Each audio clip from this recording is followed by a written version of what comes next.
there, Diane here, otherwise known as Scratch when I'm on the trail. Today we're going to do a training hike. We're leaving for the AZT in about 5 weeks. So goal today is to try to get some elevation gain and to get a little distance in there. But this is January in the Olympic Mountains, so we'll see what we get there. Anyway, come along with me and with Ranger here.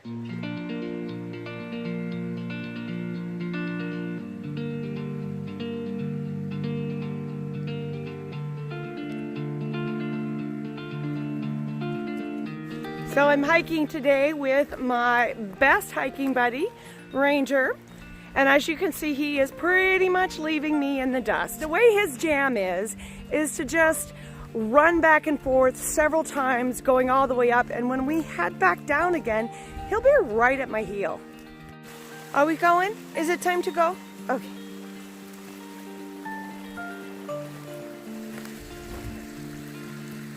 We're working on our first hike with a pack since I had my little zinger in my back last week. So we're gonna give this a shot today.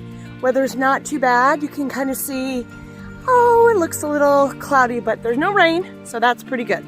So we'll see how the day turns out.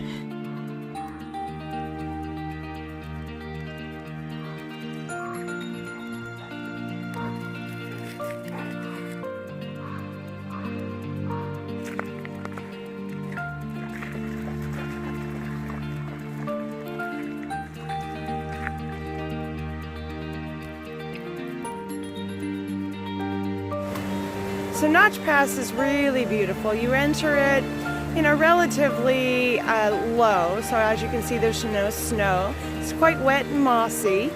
What I like to do is actually park my car down the road a bit. That way, when I start walking, I get a little bit of a warm up. I want it to be somewhat level. When you actually get to the trailhead, it goes straight up. So not much of a warm up in there. So, and also there's very limited parking. So what I like to do is to just sort of park down about 1.5 miles away, and then go ahead and walk up, get the legs all nice and warm, I get my feet warmed up, and then I'm ready to start right ahead and hit that hill.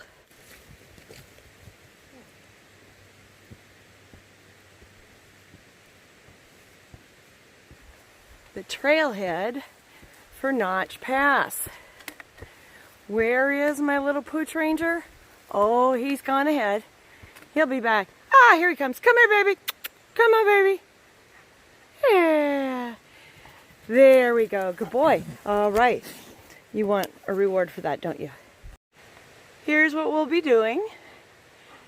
So this has essentially a 2,000 foot gain over 2 miles approximately on that first section.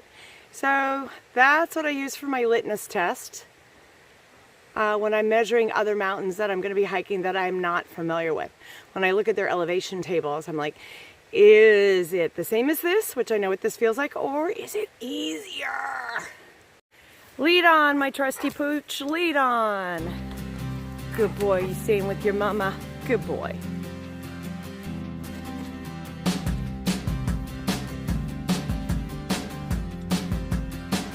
Hi, puppy. Hi, puppy. Oh, yeah. Here's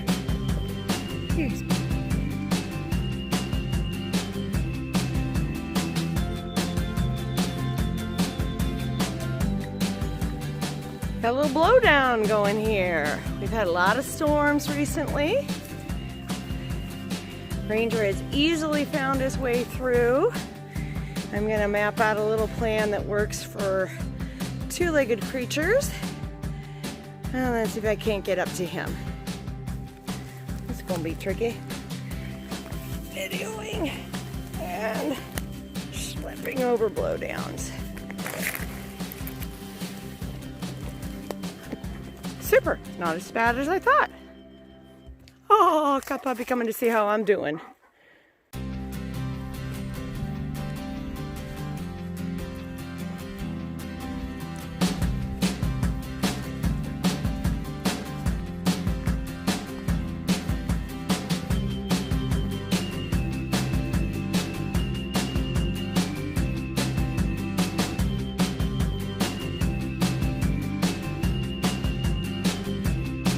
All right, so I've been plugging along at my own pace, trying to keep it, slow and steady but consistent.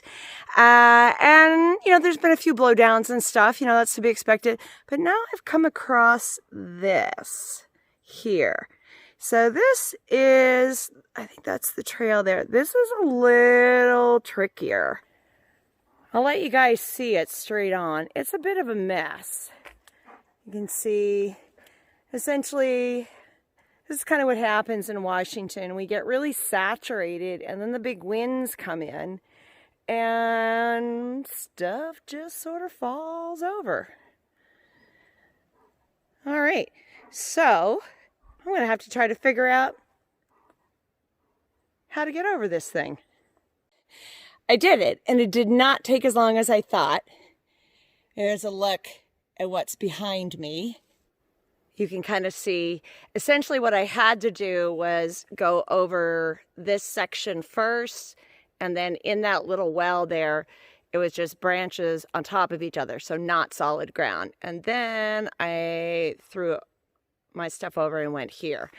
And definitely the way to do it is take your gear off. So I tossed my sticks over because they were not helping me at all. And then I went and threw my pack over, or I pushed it under something. So the only thing I'd do differently would be to put my phone in my pack so that it's not rolling around in the snow and the mud as well. Ouch.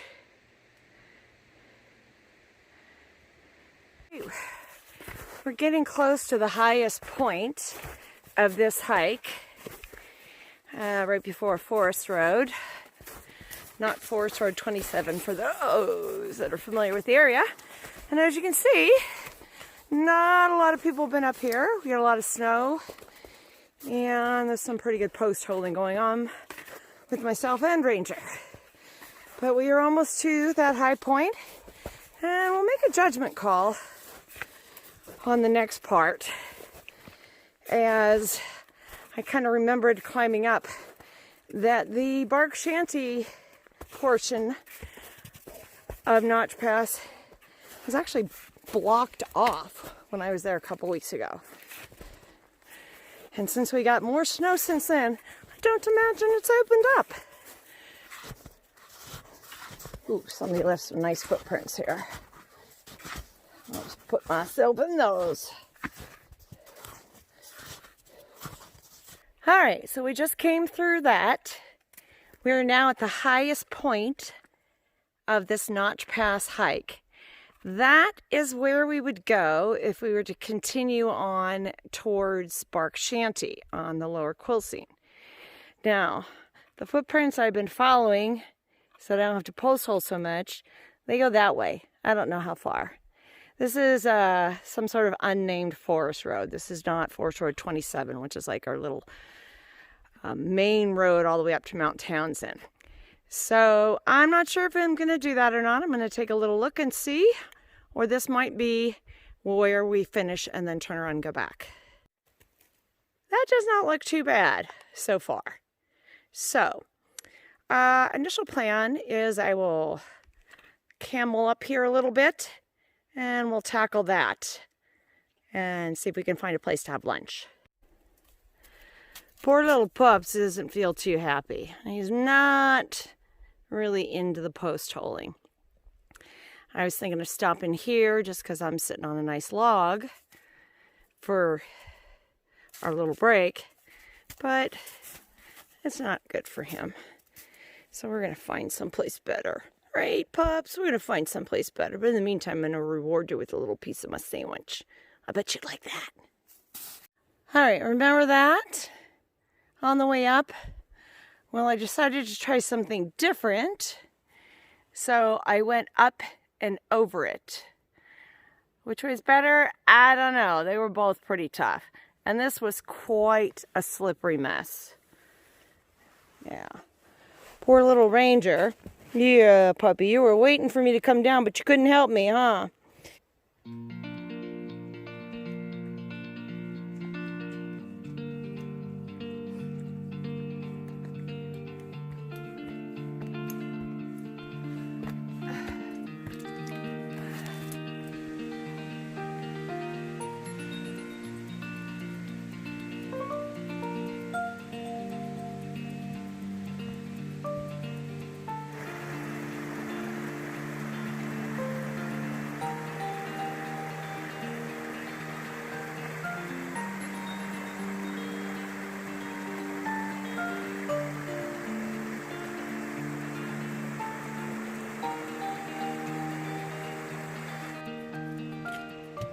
made it. We did probably about 6.5 to 7 miles today, which is not the distance I was hoping to get. But as you saw, we had a lot of snow up at the top. So it comes to a point when you're post-holing up there that you kind of have to go, why am I doing this? What's the risk versus benefit here? So being 5 weeks out from the trip, the risk becomes high that I could then injure myself and actually then prevent myself from going. So we went for a while, but then came back down. Do I feel like I've worked out? Oh yeah, the flanks are burning. I'm gonna do a little stretching here right now. If you found any value in this video, I hope that you did. Please hit the like button and also go ahead and subscribe to the channel, Outdoor Adventure Athlete. We do a lot of stuff. I've got some scuba stuff up there, some hiking stuff, and when I'm not going on a dive trip or on a hiking trip, I will be putting in lots of tips and helpful hints on how you can train for your outdoor adventure. Thanks for watching, and we'll see you around.